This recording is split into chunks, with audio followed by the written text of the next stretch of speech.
লেখক বিভূতিভূষণ বন্দ্যোপাধ্যায়ের লেখা আমাটির ভেপুর অন্তর্গত অষ্টম পরিচ্ছেদ রেলের পথ।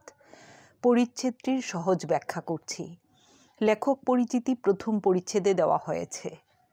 তো প্রিয় ছাত্রছাত্রীরা, অষ্টম পরিচ্ছেদ রেলের পথ। এই গল্পে হরিহর রায় ও সর্বজয়ার একমাত্র পুত্র সন্তানের নাম অপু এবং কন্যা দুর্গা। অপু তার বাবার সাথে শিষ্যবাড়ি যাচ্ছিল। বাইরে গেলে সে দুধ, ঘি ইত্যাদি খেতে পাবে, এই আশায় হরিহর অপুকে শিষ্যবাড়ি নিয়ে যাচ্ছিলেন। অপু জন্মের পর থেকে নিশ্চিন্দিপুরের বাইরে কোথাও যায়নি। এ গাঁয়েরই বকুলতলা, চালতেতলা, নদীর ধার কিংবা নবাবগঞ্জ যাওয়ার পাকা রাস্তা পর্যন্ত তার দৌড় ছিল, যার ফলে বাইরে যাওয়ার নাম শুনে অপুর রাত্রের ঘুম উড়ে গিয়েছিল। আস্তে আস্তে যাওয়ার দিন এসে গেল। গ্রামের রাস্তা নবাবগঞ্জের সড়ক হয়ে দুর্গাপুরের কাঁচা রাস্তায় মিশেছে। দুর্গাপুরের রাস্তায় উঠে অপু তার বাবাকে বলল, বাবা, যেখান দিয়ে রেল যায় সেই রেলের রাস্তা কোন দিকে? তার বাবা বললেন, সামনেই পড়বে এখন, চলো না, আমরা রেল লাইন পেরিয়ে যাব এখন। একবার অপুদের রাঙিগাইয়ের বাছুর হারিয়ে গিয়েছিল। দিদির সঙ্গে অপু দক্ষিণ মাঠে বাছুর খুঁজতে গিয়েছিল। তার দিদি দুর্গা পাকা রাস্তার ওপারে বহুদূরের ঝাপসা মাঠের দিকে তাকিয়ে দেখছিল। হঠাৎ বলে উঠল, এক কাজ করবি অপু, চল যাই, আমরা রেলের রাস্তা দেখে আসি, যাবি? অপু অবাক হয়ে দিদির মুখের দিকে তাকিয়ে বলল, রেলের রাস্তা? সে যে অনেক দূর, সেখানে কি করে যাবি? তার দিদি বলে, বেশি দূর বুঝি? কে বলেছে তোকে? ওই পাকা রাস্তার ওপারে তো না। অপু বলে, নিকটে হলে তো দেখা যাবে, পাকা রাস্তা থেকে দেখা যায়, চল দেখি দিদি, গিয়ে দেখি। দুইজন নবাবগঞ্জের রাস্তায় উঠে তাকিয়ে তাকিয়ে দেখল। তারপর তার দিদি দুর্গা বলে, বড্ড অনেক দূর, না, যাওয়া যাবে না, কিছু তো দেখা যায় না, অত দূর গেলে আবার আসবো কি করে? দুর্গা দূরের রাস্তার দিকে তাকিয়ে দেখছিল। তার লোভ হচ্ছিল এবং সঙ্গে ভয়ও হচ্ছিল।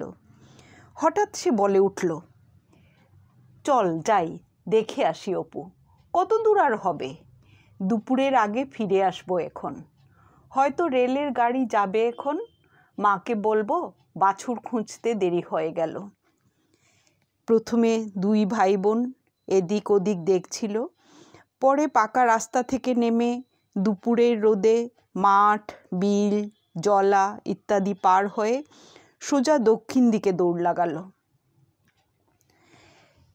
জীবনে এই প্রথম বাধাহীন গণ্ডিহীন মুক্তির উল্লাসে অপু ও দুর্গার তরুণ তাজা রক্ত মেতে উঠেছিল, তাই পরে কি হবে তা ভাবার অবসর তাদের ছিল না।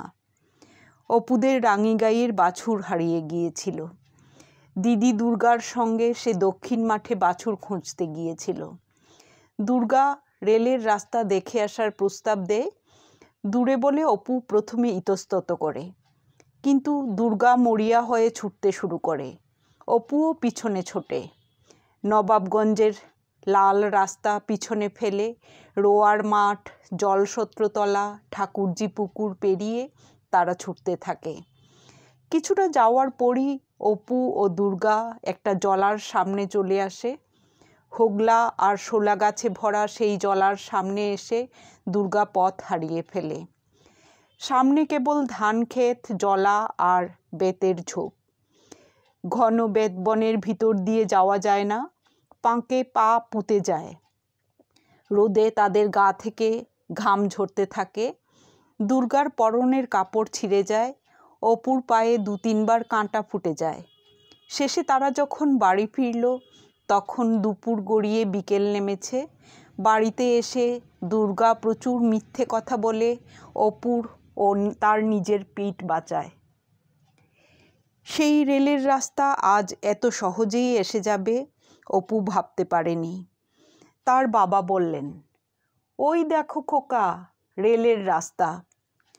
অপু এক দৌড়ে ফটক পার হয়ে রাস্তার উপরে উঠে অবাক হয়ে দেখতে লাগলো এবং এক নাগাড়ে প্রশ্ন করতে লাগলো, দুইটা লোহা বরাবর পাতা কেন?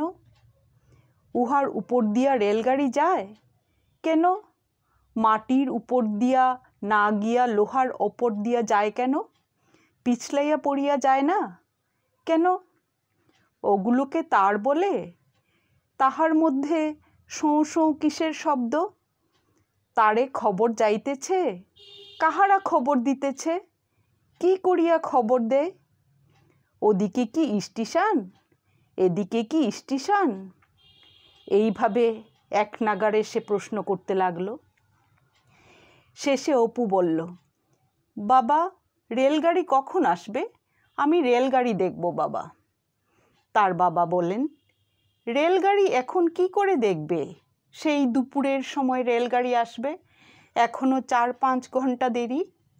অপু বলে, তা হোক বাবা, আমি দেখে যাব, আমি কখনো দেখিনি। হ্যাঁ বাবা। তার বাবা বলেন, ওরকম করো না, ওই জন্য তোমায় কোথাও আনতে চাইনে। এখন কি করে দেখবে? সেই দুপুর 1টা অবধি বসে থাকতে হবে তাহলে এই ঠায় রোদ্দুরে। চলো, আসবার দিন দেখাবো।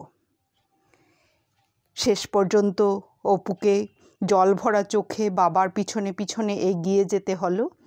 সন্ধ্যার সময় তারা শিষ্যবাড়ি পৌঁছলেন। অবস্থাপন্ন শিষ্যের নাম লক্ষণ মহাজন।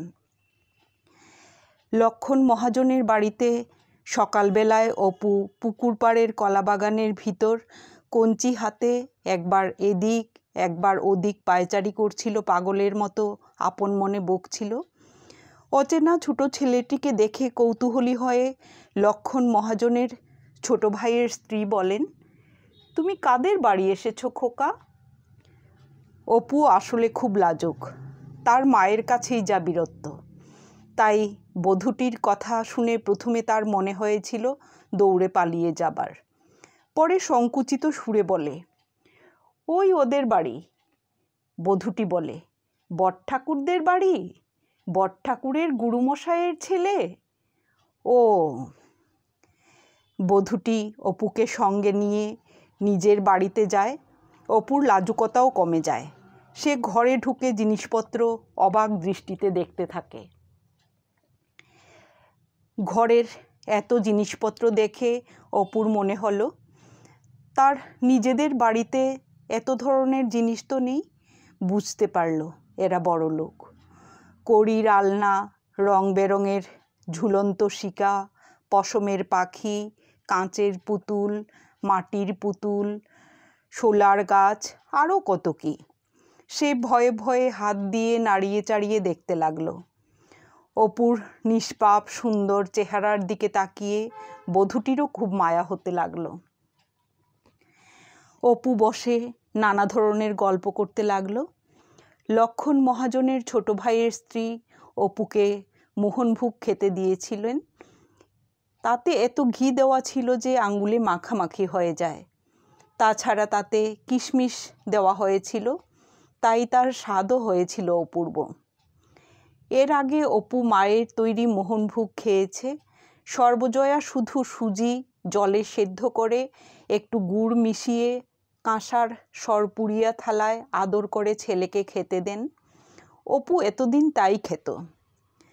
অপু মনে হলো তারা গরিব বলে হয়তো তাদের বাড়িতে খাওয়া দাওয়া ভালো হয় না। তাই মায়ের উপর করুণা ও সহানুভূতিতে তার হৃদয় ভরে উঠল। একদিন পাড়ার এক ব্রাহ্মণ প্রতিবেশীর বাড়িতে অপুর নিমন্ত্রণ হলো। একটি মেয়ে এসে অপুকে খাবার জায়গা করে দেয়। মেয়েটির নাম অমলা।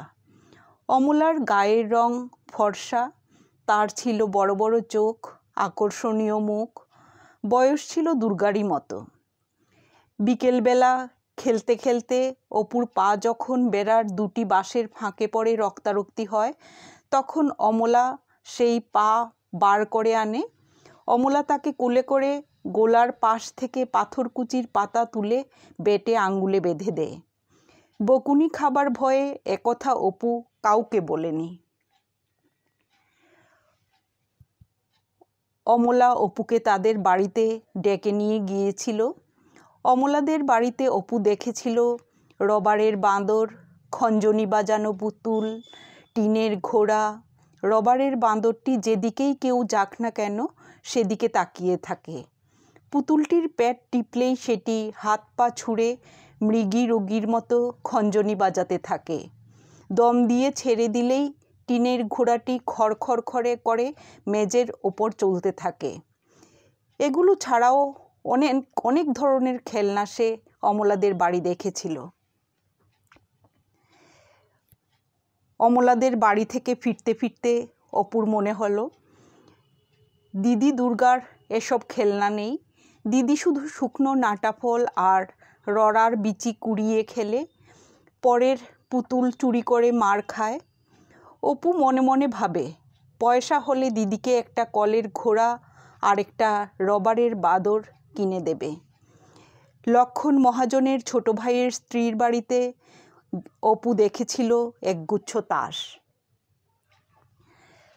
সেই তাসগুলো নিয়ে নাড়াচাড়া করতে করতে অপু ভাবে নিশ্চিন্দিপুরে রানু দিদিদের বাড়িতেও মাঝে মাঝে দুপুরবেলায় তাসের আড্ডা বসত। অপু, তার দিদি কিংবা মা কেউই তাস খেলা জানে না। তাই সর্বজয়া তাস খেলতে গেলেও তাকে কেউ দলে নিতে চাইতো না। এই পরিপ্রেক্ষিতে অপু ভেবেছে সে যদি একজোড়া তাস পায় তবে সে, মা ও দিদি খেলতে পারে। খাওয়া দাওয়ার পরে দুপুরবেলায় তাদের বাড়ির বনের ধারের দিকের সেই জানালাটির ধারে মাদুর পেতে বসে তাস খেলবে। দুই দিন পরে অপু তার বাবার সাথে বাড়ি ফিরে আসলো। অপু এই কদিন বাড়িতে না থাকায় মা সর্বজয়া এবং দিদি দুর্গার খুব খারাপ লাগছিল। দুর্গার মনে হয়েছিল সে কখনো আর অপুর সাথে ঝগড়া করবে না এবং অপু এসে যা চাইবে তাই সে দিয়ে দেবে। অপু বাড়িতে এসে তার ভ্রমণ কাহিনী প্রায় 15 দিন ধরে বর্ণনা করতে লাগলো। তার দেখা রেলগাড়ির কথা, বিভিন্ন ধরনের খেলনার কথা এবং অমলাদির কথা। এই কদিন অপু কি কি খেয়েছে তার কথাও বলে। এত কথা কোনটা বাদ দিয়ে কোনটা বলবে ভেবে পায় না। বিশেষ করে রেল রাস্তার গল্প শুনে দিদি দুর্গা মুগ্ধ হয়ে জিজ্ঞেস করে, কত বড় নোয়াগুলো দেখলি অপু? তার টাঙানো বুঝি? খুব লম্বা? রেলগাড়ি দেখতে পেলি? গেল? না, অপু রেলগাড়ি দেখেনি, শুধু বাবার দোষে। আর একটু অপেক্ষা করলে হয়তো তার রেলগাড়িও দেখা হয়ে যেত। বাবা সেখানে অপেক্ষা করতে রাজি হননি। অপু উঠোনে একটা টেলিগ্রাফের খেলনা তার টাঙিয়েছিল।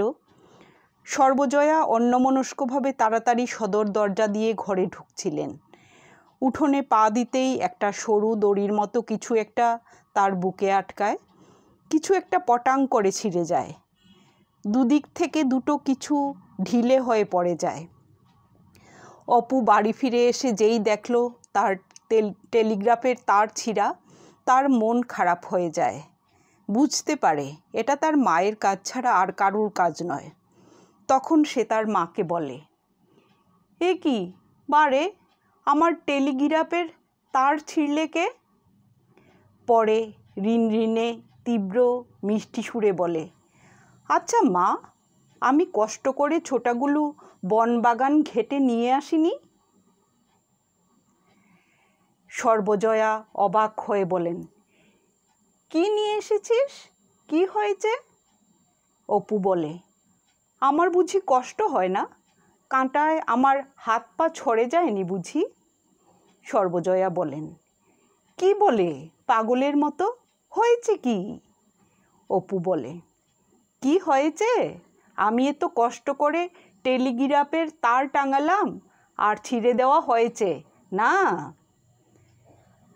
সর্বজয়া বলেন, তুমি যত উদ্ঘুট্টি কাণ্ড ছাড়া তো একদণ্ড থাকো না বাপু।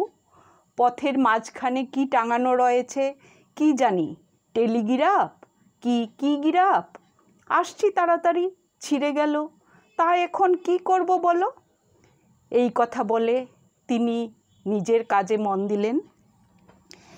অপুর মনে হলো রেল রেল খেলবে বলে কত ঘোরাঘুরি করে দুলানো গুলাঞ্চলতা সে জোগাড় করে এনেছে, আর তার মা কিনা সেটা ছিঁড়ে দিয়েছেন। মায়ের এই হৃদয়হীনতায় তার খুব রাগ হয়। অপুর মনে হলো মাকে একটা কড়া কথা শুনিয়ে দেবে, কিন্তু ভেবে পায় না কি বলবে। তাই সে রাগ করে বলে, আমি আজ ভাত খাবো না, যাও, কখনো খাবো না। সর্বজয়া বলেন, না খাবি না খাবি, যা ভাত খেয়ে একেবারে রাজা করে দেবেন কিনা। এদিকে তো রান্না নামাতে তর্স হয় না। না খাবি, যা, দেখব খিদে পেলে কে খেতে দেয়। ব্যাস, তারপরই চোখের পলকে অপু উধাও হয়ে গেল। তার মা তখন কাঁঠাল বিচি ধুচ্ছিলেন। দুর্গা বাড়িতে ঢোকার সময় দেখতে পায় অপু বাড়ি থেকে ঝড়ের বেগে বেরিয়ে যাচ্ছে। দুর্গা ডেকে বলে, ও অপু, কোথায় যাচ্ছিস অমন করে? কি হয়েছে? ও অপু, শোন। টেলিগ্রাফের খেলনা তার ছিঁড়ে ফেলায় মায়ের উপর অপুর প্রচণ্ড রাগ হয়েছিল। না খাওয়ার দৃঢ় প্রতিজ্ঞা করে সে ঘর থেকে ছুটে বেরিয়ে যায়। রায়েদের বাগানে পড়ন্ত আম গাছের গুড়ির উপর বসে থাকে। শেষে বেলা 2টোর সময় দুর্গা তাকে বাড়িতে ডেকে আনে। বাড়িতে আসার পর তার অভিমান ভেঙে যায়। সে আর তার দিদি দুজনে মিলে আবার টেলিগ্রাফের খেলনা তার উঠোনে টাঙায়। তারপর সে সতুদের বাড়ি যায়। সতু অপুর চাইতে 3-4 বছরের বড়।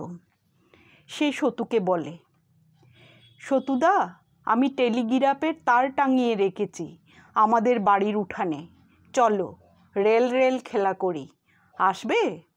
সতু বলে, তার কে টাঙিয়ে দিল রে? আমি নিজে টাঙালাম, দিদি ছোটা এনে দিয়েছিল। সতু বলে, তুই খেলগে যা, আমি এখন যেতে পারবো না। অপু অনেকভাবে অনুরোধ করা সত্ত্বেও সতু আসতে চাইল না। অপুর মনে খুব কষ্ট হলো। যাই হোক, পরদিন সকালে দুর্গা ও অপু মিলে ইট দিয়ে একটা দোকানঘর বানালো এবং বন জঙ্গল ঘেটে দোকানের জিনিসপত্র জোগাড়ে বের হলো।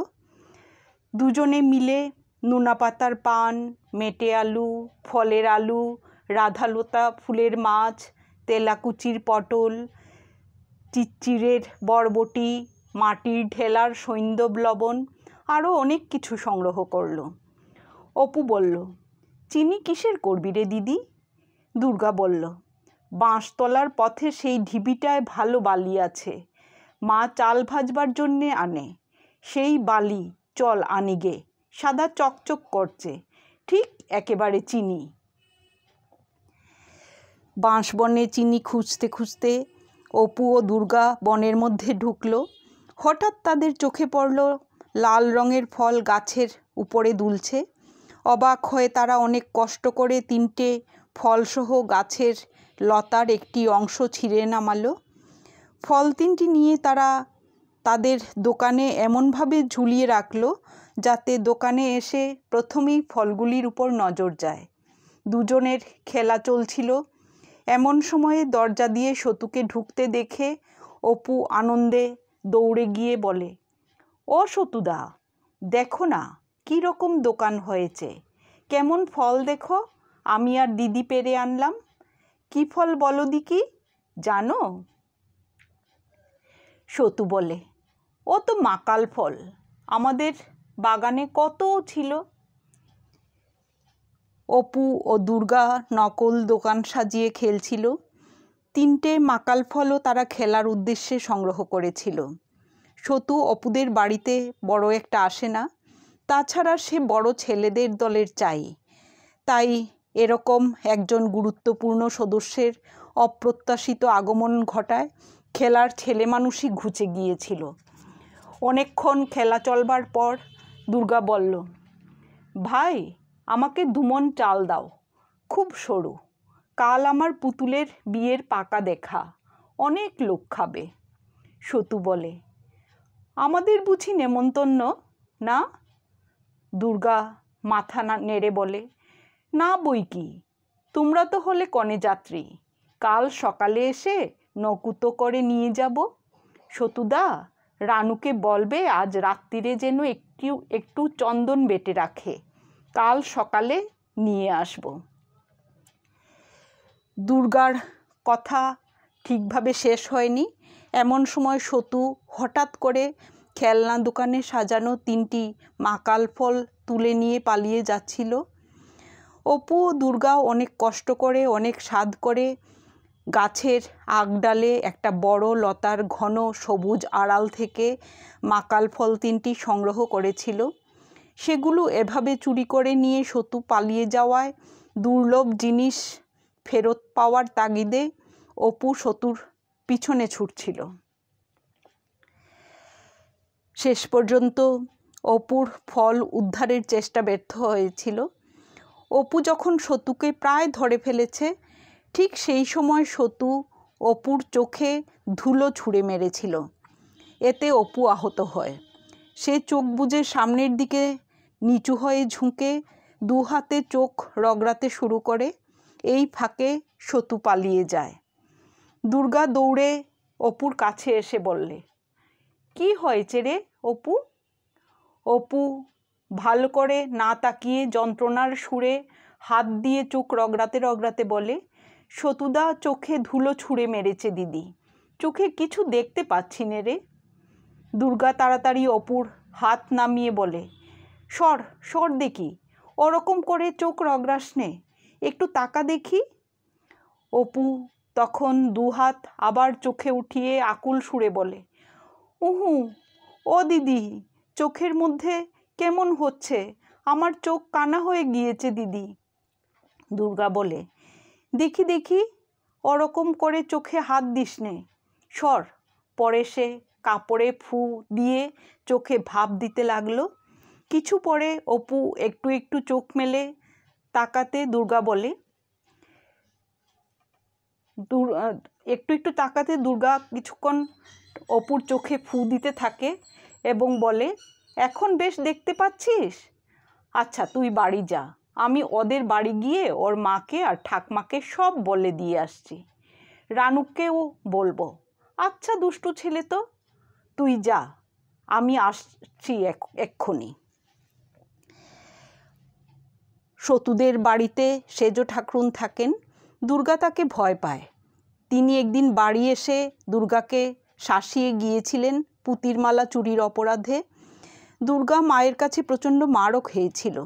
সেই থেকে দুর্গা সেজ ঠাকরুনকে ভয় পায়, তাই তাদের বাড়ি যেতে তার সাহস হয়নি।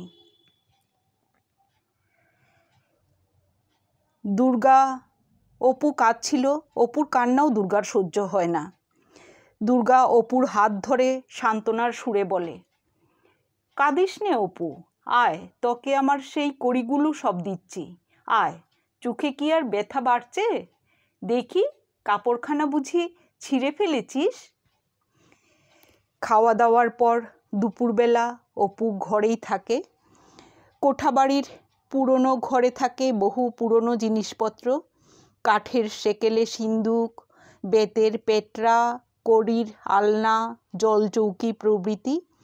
এইসব পুরনো জিনিসের কেমন একটা পুরনো গন্ধ বের হয়। এই গন্ধই বহু অতীতকালের কথা মনে এনে দেয়। যে অতীতকালে অপু ছিল না, কিন্তু এই কড়ির আলনা ছিল, ওই ঠাকুরদাদার বেতের ঝাঁপিটি ছিল, ওই বড় সিন্দুকটা ছিল, পোড়ো জঙ্গলে ভরা জায়গাটাতে কাদের চণ্ডীমণ্ডপ ছিল, আরও কত নামের কত ছেলে মেয়ে এই ভিটেতে খেলে বেড়াতো। কোথায় তারা এখন ছায়া হয়ে মিলিয়ে গেছে, কত কাল আগে। অতীতকালের সেই সব কথা অপুর মনে এনে দেয়।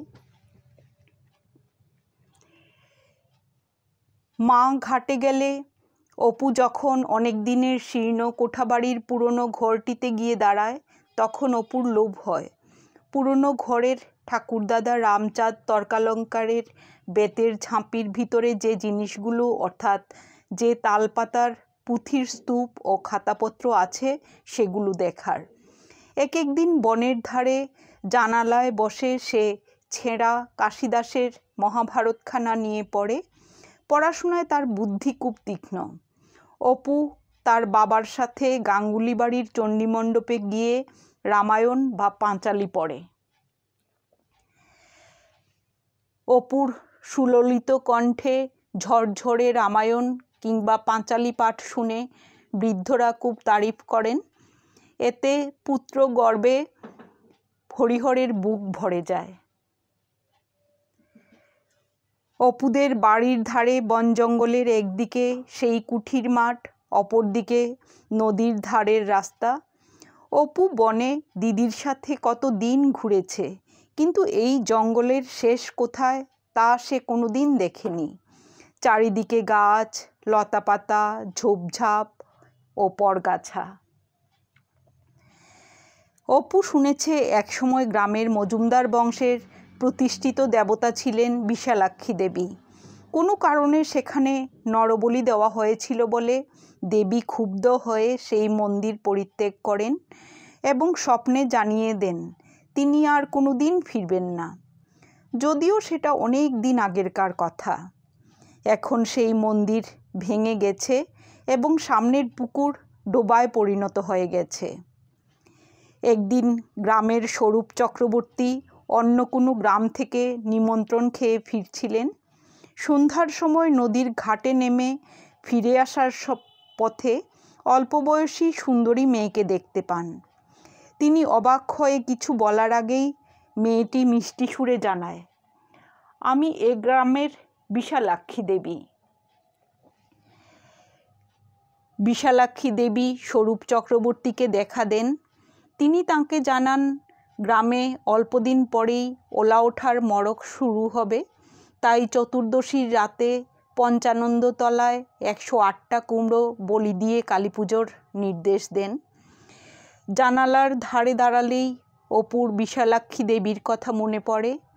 তার কল্পনায় বনের পথে রাঙাপাড় শাড়ি, হাতে গলায় মা দুর্গার মতো হার, বালা পরা বিশালাক্ষী দেবী অপুকে তার পরিচয় জিজ্ঞেস করেন এবং বর দিতে চান। দুপুরবেলা অপু কোনো দিন বিছানায় গিয়ে শোয়। সে অনুভব করে লতাপাতার গন্ধ, পাখির ডাক।